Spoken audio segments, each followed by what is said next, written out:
Don't go to Mexico, Diana. You have nobody there. There's not much to see in Mexico. Cartels run the country. What are you gonna eat as a vegan? 3 months? What are you gonna do there for 3 months? Oh, baby. Another time.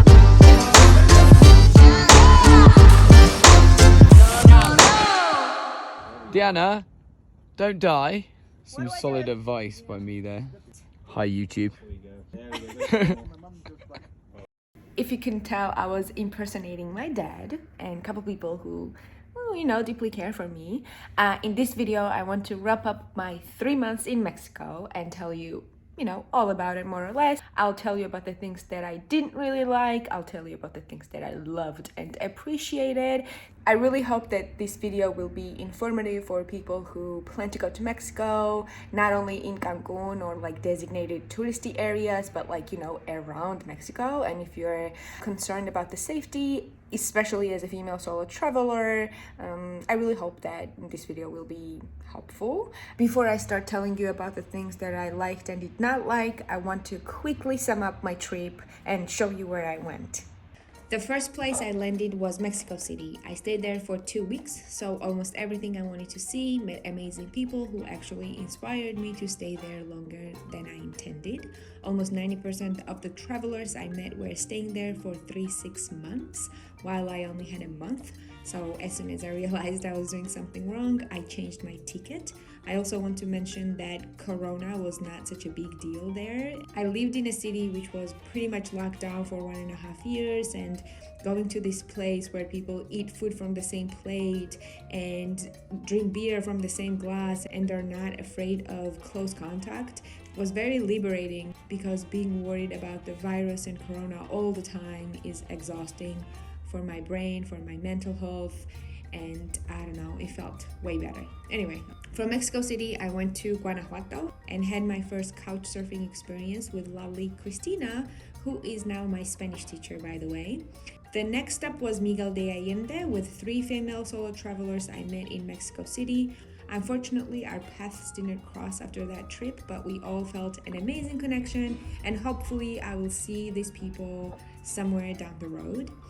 Then was Oaxaca City, where I deliberately did not really meet anyone and only explored solo. I felt like I really needed a few days alone to relax and clear my head after meeting so many people and going out so much.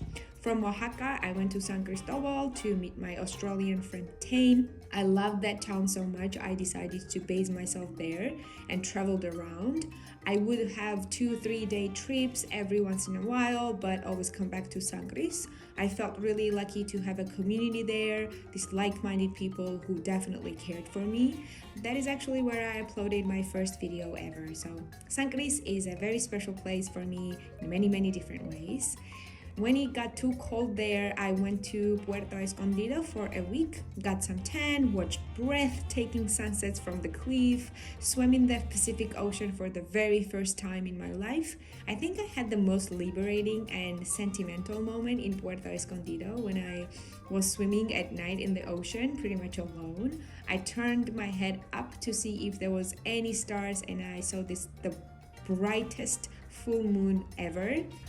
I even had a couple of happy tears coming down on my face. I do not know what it is about this full moon that makes my heart pound all the time.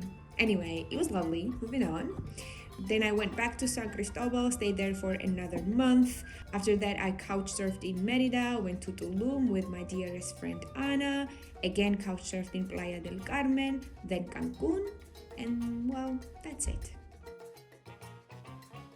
Okay, now here are the things that I did not really enjoy.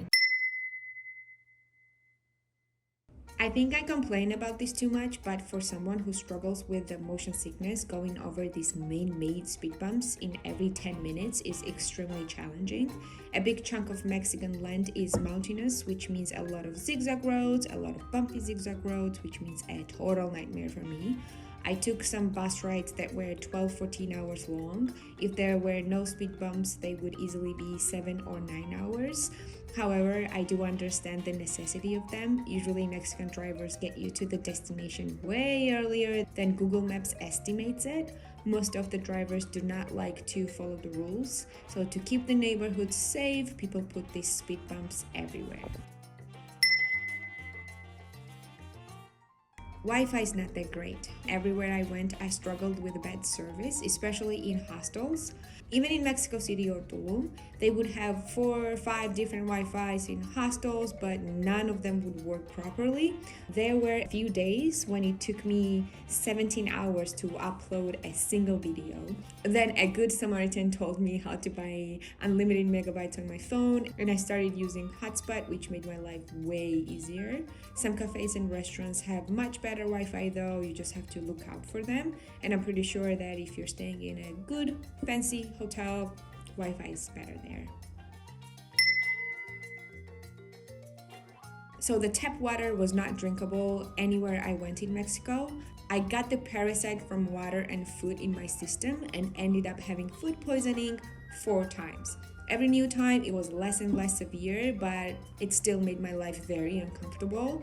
For people who grow up there in that environment, it's not a problem, but it's us, the travelers, who have to be aware of the parasite in food and water.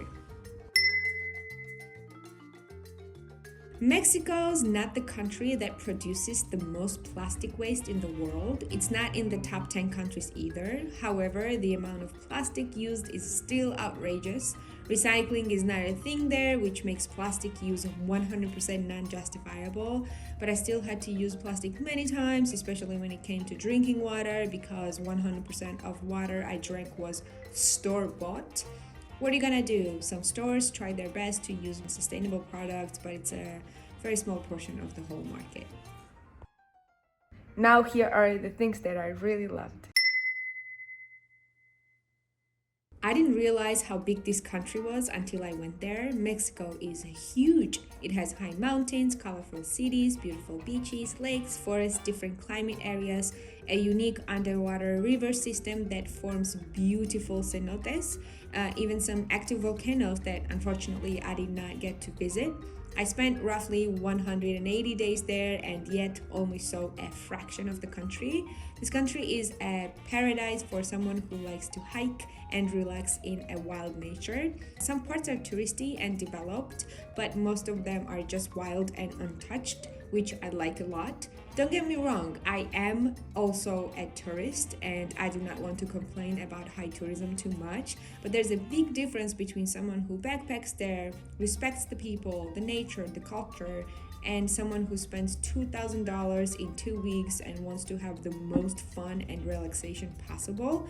Usually local people start to modify their services according to the needs of these tourists, which kind of washes away the culture. On the other hand, backpackers or long-term travelers are pretty harmless when it comes to interfering with foreign culture. However, I am aware that rich tourists bring a lot of money in, which helps the local economy and most importantly, the people, so that's good.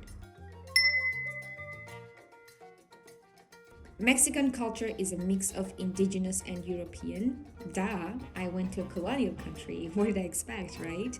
But I don't think I have been in a place where there's such a vivid contrast between old and new traditions or religion or the language. I met people who spoke Mayan dialects that only a few thousand people speak in this day. I also met people from indigenous communities that did not speak proper Spanish at all. I went to a cathedral that was supposed to be a Catholic cathedral, but people practiced ancient chicken sacrification rituals there and prayed for ancient Mayan gods, not for Jesus. I went to Chamula where people worship Coca-Cola. I swear to God, I'm not exaggerating. This country went through a lot. The history of Mexico is full of revolution, struggle, war, pain, and all that jazz. Many indigenous people and communities lived and left their footprints there, including Mayans and Aztecs, of course. What's super fascinating for me is that a few towns, including Mexico City and Merida, are built on ancient ruins. They know for sure that under these places there are many pyramids and temples, but of course nobody wants to knock the entire cities down to dig them up. In Palenque, for example, the entire forest is built on top of the ancient Mayan city. It's crazy. The roots of these giant trees are attached to the underground sacred Mayan buildings. Learning stories about brave Mexican rebellions was also fascinating and very inspiring. I cannot explain how nice Mexicans are. A great example of them being nice and patient would be me speaking silly Spanish, but them still appreciating that I tried and helping me to improve. Mexicans are very proud of their culture, country, food, and everything, as they should be. However, they usually mention how heartbreaking it is that their country has a bad reputation in a big part of the world. And I met a few people who actually thanked me for not taking those accusations seriously and for intending to come, visit, and judge the situation myself. I'm also happy I did that. I can keep on going about the things that I really loved, but the fifth and the last one is that Mexico changed me. I am not the same person I was before, and I will never be, thank God. I started to appreciate rural and simple life way more than I previously did. I realized how little things are needed for me to feel good. I wore the same comfy outfit over and over again, and I never got sick of it. Every little challenge I had was an opportunity for me to learn something new about myself, how I tend to solve problems, and how I handle stress. These experiences helped me to become a slightly better version of my previous self, and I think that's the whole point of traveling or any kind of life adventure, or even life maybe. I don't know. So that would be it, I guess.